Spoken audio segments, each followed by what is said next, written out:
Let's talk about the one thing that drives me crazy about where I live. My name is Caitlin. I'm an American living in Portugal. And before I get a comment section full of trolls, I want to say two things.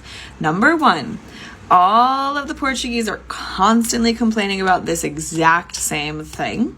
And number two, I do not think this problem is specific to Portugal at all, not specific to my city at all. It is a global issue. But I live here. So I'm going to talk about how it affects my life here. Let's watch a video together. So I started walking just over here, and this car pulled up so that I had to go around it as he was driving on the sidewalk. But as you'll see, there's about a million other parking spots in this parking lot that are empty, but this guy has gone to the closest spot that's convenient for him, no matter the fact that it's on a sidewalk. Unfortunately, this is constant, and it is like all over the city. So here you can see this is the sidewalk, which I have to walk up to get near to where I live.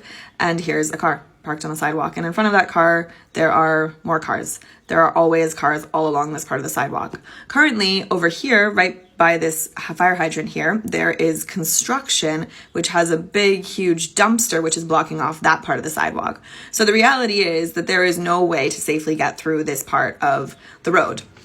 Can I walk in the road? Can I pay attention? Yeah. Is that a safe thing to do? No, because just behind me, just behind where this picture was taken, is a curve, and people come up this hill quite quickly. And it's frustrating because it's not safe, and it's not only not safe for me, but there's older people, there's people in wheelchairs, there's people pushing babies, there's people walking children. This is just unsafe. And again, go off in the comments, but I'm not alone in thinking that this is a problem. It's a problem in Portugal, and it's a problem around the world. It is so frustrating to me how we have made our world for cars instead of humans. It is frustrating and it is bizarre. Why? We live in this beautiful world, and yet we're constantly bombarded with the danger and the noise and the pollution of cars and other vehicles. And finally, I also say this just to remind those who want to move to a place like Portugal or somewhere where there's these beautiful picturesque cobblestone downtowns where there aren't any cars, and that's really lovely, but that's not the full 100% reality of the picture of living in these places.